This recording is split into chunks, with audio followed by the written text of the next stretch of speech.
सीधा शुरू करते हैं। आज के इस तफसीली जायजे में हम सूरा लुक़मान की क़दीम और अजीम हिकमत के गहरे समंदर में उतरेंगे। हम इन 24 आयात के बुनियादी मौज़ूआत को समझेंगे और देखेंगे कि इनमें ऐसी कौन सी सदियों पुरानी हकीकतें छुपी हैं जो आज भी इंसानियत की रहनुमाई कर सकती हैं। तो चलिए इस सफ़र का आगाज़ करते हैं। जल्दी से देख लेते हैं कि आज हम किन मौज़ूआत पर बात करेंगे। शुरुआत होगी कायनाती तख्लीक में छुपी हिकमत से, फिर लुक़मान की इखलाकी हिदायत, वालिदैन का एहतराम, मुश्किलात के वक्त इंसानी फितरत और आखिर में इल्मे इलाही की वुसअत। ये सारी बातें आपस में बखूबी जुड़ी हुई हैं। पहला हिस्सा है कायनाती तख्लीक में हिकमत, यानी एक अजीम तर हकीकत। ये आयत इंसान को ठहर कर सोचने और इस बड़े कायनाती निज़ाम को देखने की दावत देती हैं। शुरुआती आयत में ही एक बड़ा ज़बरदस्त फ़र्क दिखाया गया है। एक तरफ वो लोग हैं जो तस्लीम शुदा किताबे हिकमत की पैरवी करते हैं, नमाज कायम करते हैं, ज़कात देते हैं और आखिरत पर मजबूत यकीन रखते हैं। लेकिन दूसरी तरफ वो रवैया है जहां लोग बग़ैर किसी इल्म के बस गाफिल कर देने वाली बातों की तिजारत करते हैं ताकि दूसरों को भी राह रास्त से भटका सकें। ये हिकमत और जहालत के दरमियान एक बिल्कुल खुली लकीर है। तो यहाँ सबसे अहम नुक्ता ये है कि ये अजीम कायनाती हक़ाइक़ सिर्फ मालूमात के लिए नहीं बताए गए। ये एक ऐसी ठोस दलील है जिससे इनकार किया ही नहीं जा सकता। सोचिए, बग़ैर किसी नज़र आने वाले सुतून के ये बुलंद आसमान, ज़मीन को कायम रखने वाले मजबूत पहाड़ और आसमान से बरसने वाला पानी जो हर किस्म के उम्दा जोड़ों को ज़मीन से उगाता है, ये सब ऐसी वाज़े निशानियां हैं जो किसी एक अजीम तख्लीक़कार की तरफ इशारा करती हैं और इंसान को ताज़ीम पर मजबूर कर देती हैं। अब आते हैं दूसरे हिस्से की तरफ, लुक़मान की इखलाकी हिदायत। कायनात के उस बड़े नज़ारे से निकलकर अब हम बिल्कुल करीब से देखते हैं, जहां तवज्जो एक बाप की अपनी औलाद को की गई अजीम नसीहतों पर है। यहाँ एक लफ्ज़ बार बार आता है, हिकमत, और इसे सिर्फ ज़हानत या अक़ली सलाहियत नहीं कहा गया, बल्कि ये एक अजीम इलाही तोहफ़ा है। इस हिकमत का सबसे बुनियादी और अमली मुज़ाहरा क्या है? अपने खालिक का शुक्र अदा करना। असल में जो शुक्र करता है वो अपने ही भले के लिए करता है, और यही शुक्रगुजारी आगे चलकर बाकी तमाम इखलाकी अहकामात की बुनियाद बनती है। इसके बाद जो तस्वीर कशी की गई है ना, वो वाकई रोंगटे खड़े कर देने वाली है। कहा गया है कि अमल चाहे एक छोटे से राई के दाने के बराबर हो, चाहे वो किसी ठोस चट्टान के अंदर छुपा हो, आसमानों की इंतहा में हो या ज़मीन की तह में, खालिक उसे ढूंढ निकाल लेगा। ये शदीद इस्तिआरा हमें ये सिखाता है कि इखलाकी जवाबदाही से बचना बिल्कुल नामुमकिन है। हर छोटा बड़ा अमल गिनती में है। और इसके बाद कुछ इंतहाई अमली इक़दामात बताए गए हैं।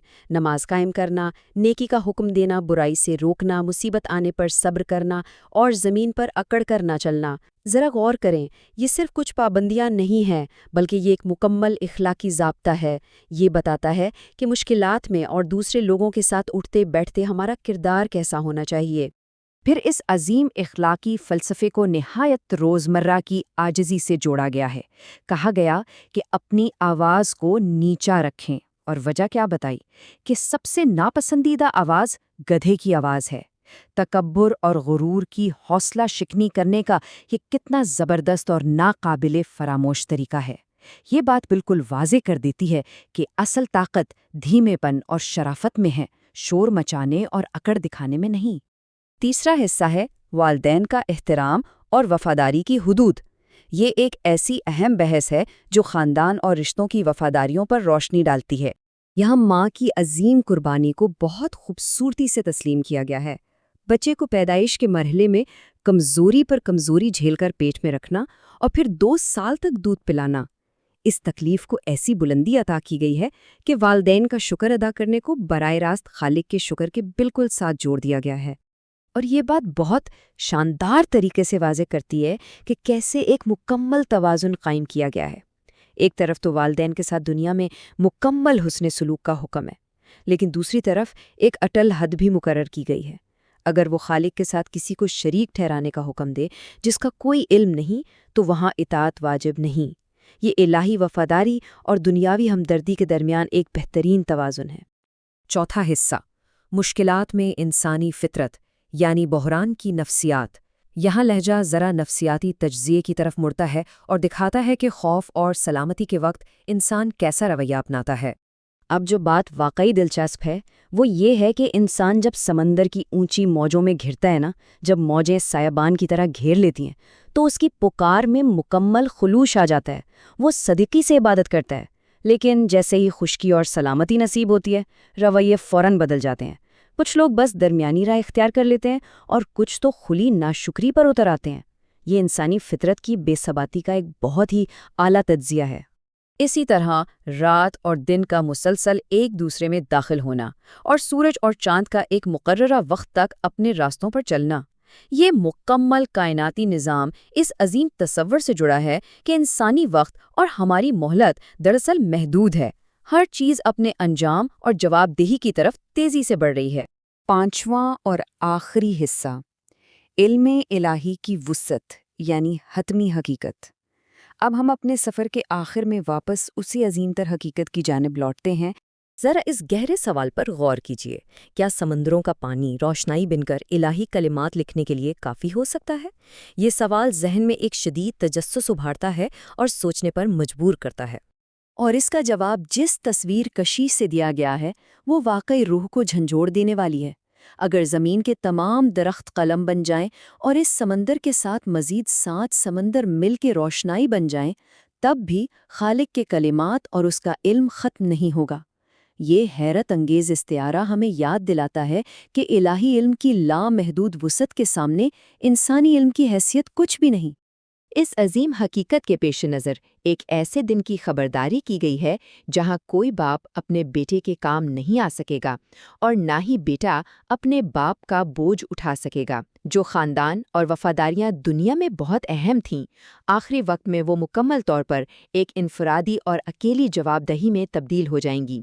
آئیے آگے بڑھتے ہیں اور دیکھتے ہیں کہ یہ ساری بات کیسے اپنے عروج تک پہنچتی ہے۔ متن کا اختتام اس واضح اعلان پر ہوتا ہے کہ اس کائنات میں ٹھیک 5 ایسے مکمل راز ہیں جو انسانیت سے بالکل پوشیدہ رکھے گئے ہیں۔ اور وہ 5 راز کیا ہیں؟ قیامت کا مقرر وقت، بارش کا نزول، رحموں میں کیا پرورش پا رہا ہے، کوئی نفس کل کیا کمائے گا، اور کس انسان کی موت کس زمین پر آئے گی۔ یہ 5 نکات بڑی ہی ترتیب سے انسان کے ان تمام خیالی تصورات کو توڑ دیتے ہیں جن میں وہ وقت، رزق، زندگی، قسمت اور موت کو اپنے قابو میں سمجھتا ہے۔ سب کچھ ایک اعلیٰ تر قدرت کے ہاتھ میں ہے۔ اس تجزیے کو ختم کرتے ہوئے ہم ایک ایسی اہم بات کے ساتھ آپ کو چھوڑنا چاہتے ہیں جو واقعی ہم سب کو سوچنے پر مجبور کر دیتی ہے۔ چونکہ انسان کو نہیں معلوم کہ وہ کل کیا کمائے گا اور کس زمین پر اسے موت آئے گی، تو آج اس زمین پر اسے کس کردار اور کس عاجزی کے ساتھ چلنا چاہیے۔ یہ قدیم حکمت کی وہ عظیم نصیحت ہے جو مستقل صدیوں تک غور و فکر کی دعوت دیتی رہے گی۔